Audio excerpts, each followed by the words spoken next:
O ito mga kababayan, hindi talaga tayo nagkakamali. Na idadawi talaga nila itong si dating Pangulong Duterte sa ginawa nilang investigasyon sa pagkawala nga ng mga sabungiros na yan. O ito na, nagkatotoo na nga. Ito na yung pinangangambahan natin na baka iuugnay na naman nila si dating Pangulong Duterte sa kaso na ito. O hindi na nga tayo nagkamali. Ito na mga kababayan. Sinabi na nga nitong si Secretary Boying Remulla na konektado daw yung mga nawawalang sabungiros sa war on drugs na ginawa ni dating Pangulong Duterte. O di ba? Hindi nga tayo nagkakamali. Tama nga yung hinala natin. Kaya nga ngayon mga kababayan ay puspusan yung kanilang pag-iimbestiga. Ay baka naman mga kababayan, itong investigasyon sa pagkawala ng mga sabungiros na ito ay dadalhin na naman nila ito para nga doon sa kaso ni dating Pangulong Duterte sa ICC mga kababayan. Idadagdag nila itong investigasyon na ito sa kaso laban kay dating Pangulong Duterte doon sa ICC. Ang tindi ng administrasyong ito ngayon mga kababayan. Wala nang ginawa ang administrasyong ito kung hindi durugin itong mga Duterte. Ano namang kaugnayan sa mga sabungiros na yan sa war on drugs ni dating Pangulong Duterte? Maliban lang siguro mga kababayan kung yung mga tao na yan ay gumagamit din o nagbibinta ng pinagbabawal na gamot. Kahapon nga mga kababayan, ono siyang araw may lumabas din na isang testigo daw. Testigo daw siya mga kababayan dahil pinapapatay daw siya ni Atong Ang. Pero nga, sinabi niya na pinagbabaril siya noong 2021 mga kababayan. Kapanahunan yan ni Pangulong Duterte. Dahil nga daw siya ay naiugnay sa HBT mga kababayan o high value target mga kababayan. Yung mga tao na yan, yan yung may kaugnayan sa mga pinagbabawal na gamot. Kaya nga daw siya ay inambos mga kababayan at pinagbabaril ng halos 200 beses. Pero wala man lang siyang kahit daplis ng mga bala.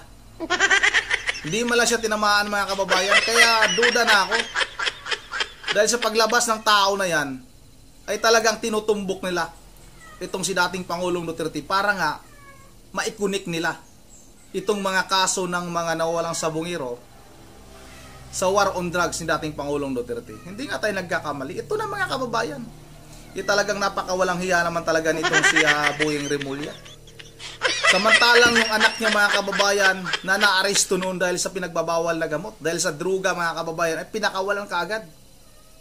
Hindi man lang gumulong yung investigasyon laban sa kanyang anak. Ang kakapalang mga mukha ng mga tao na ito. Nasa dahig na nga itong si dating Pangulong Duterte, pinakulong na nila ng illegal mga kababayan, pinakidnap na nila. Tapos ito na naman ngayon, idadagdag na naman nila itong kaso na ito. Yan yung isa sa mga nababahala tayo. Kasi nga, nung paglabas pa nga lang ng investigasyon na ito, naisip na talaga natin, itong investigasyon ng nawawalang sabungiro, ikukunik na naman nila ito kay dating Pangulong Duterte. Tama nga. Hindi nga tayo nagkakamali mga kababayan. Pakawalang hiya naman ang administrasyong ito. Wala nang ginawa. Wala nang nagawang mga proyekto mga kababayan. Nakita ba kayo? Nakakita ba kayo ng mga proyekto? Kumilos na lang itong si Pangulong Marcos. Ngayon lang mga kababayan, pakitang tao lang ito. Pero nung mga nakalipas sa 3 taon, anong ginawa ng presidente na ito? Wala. Puro biyahe lang ito. Tapos ngayon, kunwari, na tumutulong sa mga magsasaka, tumutulong sa mga mangingisda, may 20 kilong bigas. Para ano? Para paghahanda na naman sa 2028 presidential election. Para sa pinsan niya na pambato nila. Na itong si Martin Romualdez mga kababayan. Tama na. Tama na yung pambubudol. Binubudol nyo na lang lagi yung taong bayan. O ito na, wag na natin itong patagalin. Sabay-sabay na natin itong panoorin. Posibleng sangkot din daw ang mga nasa likod ng Duterte drug war sa kaso ng mga nawawalang sabongero. Ayon po yan kay Justice Secretary Boying Rimulya.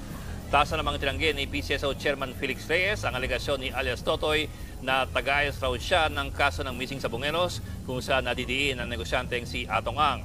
Nasa frontline na balitang yan, Camilo Samonte. Pinalagan ni Philippine Charity Sweepstakes Office Chairman Felix Reyes ang whistleblower na si Julie Dondon Patidongan alias Totoy. Kasunod yan ang isiniwalat niya na isang dating judge mula sa PCSO umano ang nagsilbing fixer sa negosyanteng si Atong Ang. Yan ay para paboran si Ang sa mga kaso niya kaugnay ng mga nawawalang sabongero. Walang pangalang nabanggit si alias Totoy. Pero bago maging chairman ng PCSO si Reyes, naging hukom din siya sa iba't ibang regional trial court. Sa pahayag ni Reyes, direkta niyang itinanggi ang nasabing akusasyon ni alias Totoy. Hamon pa niya, isa-isahin kung anong kaso ang umano'y sangkot siya sa pag-areglo. At kung hindi raw ito magagawa ni alias Totoy, giit ni Reyes, shut up na lang daw. Ang ipinagtataka pa raw ni Reyes, tila nataon pang idinawit siya sa issue isang araw matapos niyang mag-apply bilang susunod na ombudsman. Sa kabila nito, handa rin daw si Reyes na makipagtulungan sa investigasyon. Papayagan din daw niyang isa publiko ang kanyang travel records mula nang magretiro siya sa hudikatura noong October 2021. Samantala, nilinaw naman ng Department of Justice na hindi kailangang makita ang bangkay ng mga nawawalang sabongero para mapatunayan ang murder. Pwede rin daw magsilbing ebidensya. Wala nang kahit na bangkay mga kababayan. Hindi na nila kailangan yung bangkay. Kasi nga, itong investigasyon na ito, ay tapos na ito eh. Planado na ito eh. Meron ng ano nito mga kababayan. Meron ng anong tawag nito, yung script. May scripted na naman ito eh.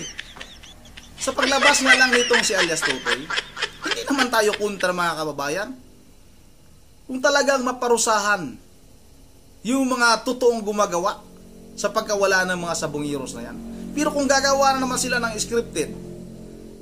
scripted na kaso, scripted mga kababayan na laro, na ang tinutumbok nila ay ito na namang si dating Pangulong Duterte at mga kalyado ni dating Pangulong Duterte. Hindi na tama yan mga kababayan.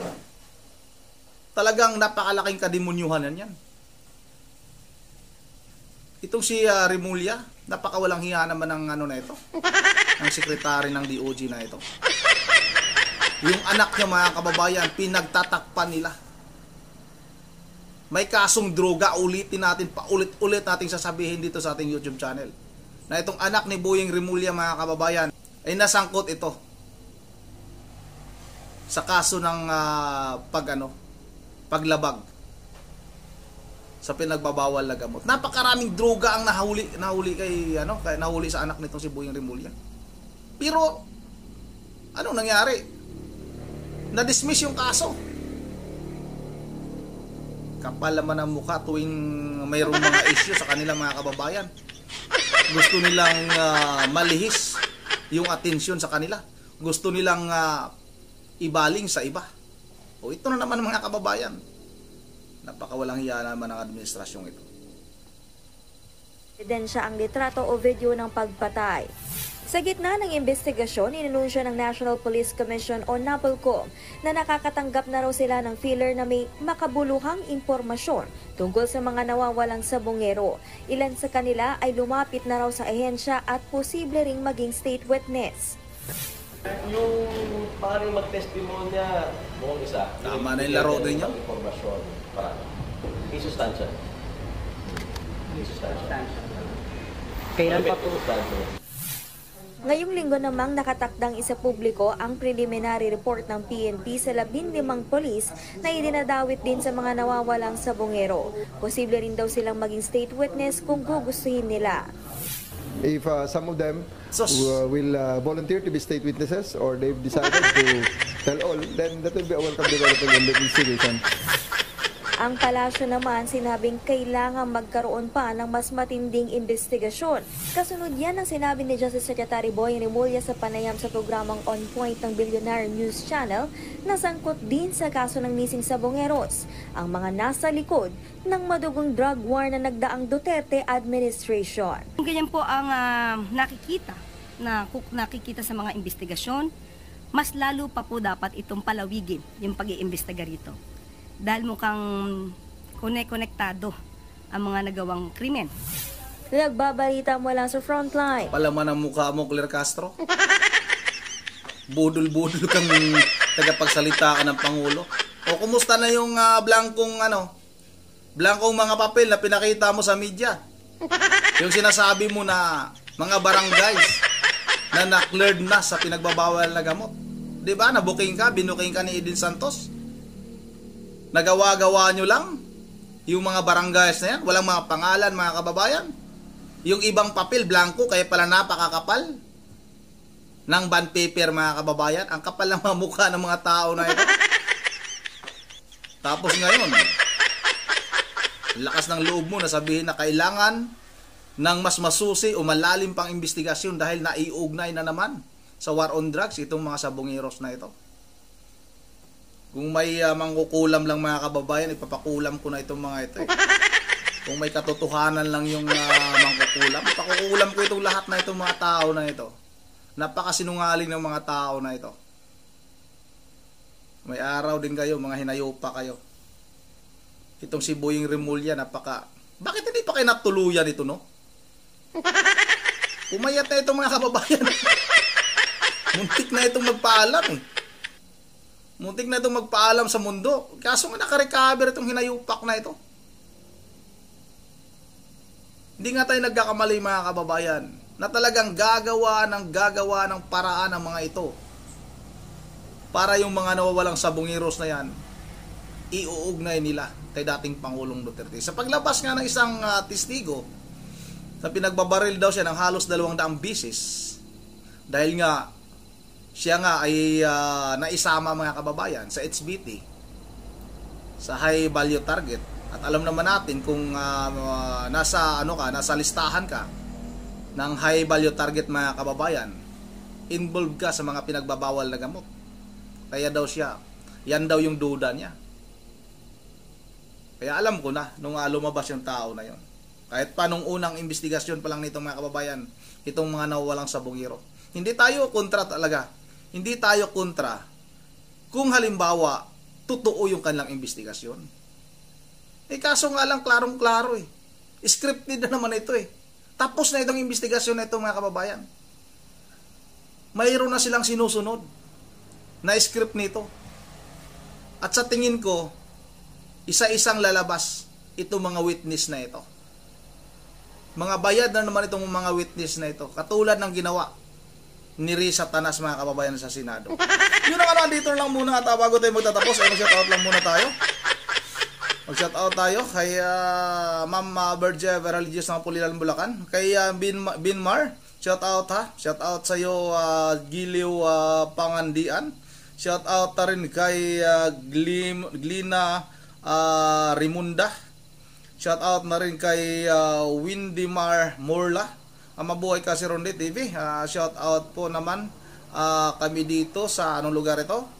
La Union. Shoutout ha sa lahat ng mga taga La Union. Kay Windimar Morla. Shoutout sa lahat ng taga La Union. Windimar Morla. Shoutout na rin kay Ma'am Joyce ng Japan. Shoutout kay si Tahanang Camarines Norte. Shoutout kay Wilma Biloria. Shoutout na rin kay Reaction 73. Shoutout kay Lindo Masangka. Shoutout kay Jaime de la Pasión. Shoutout na rin kay Imelda Pasco, idol. Shoutout sa iyo, idol. Shoutout na rin kay sino ba ito? Batnam, shoutout sa iyo, idol. At kay Ramel Sigovia. Yun ang andito lang muna. At once again, this is Ronde TV mo. Ingat ang lahat. God save the Philippines.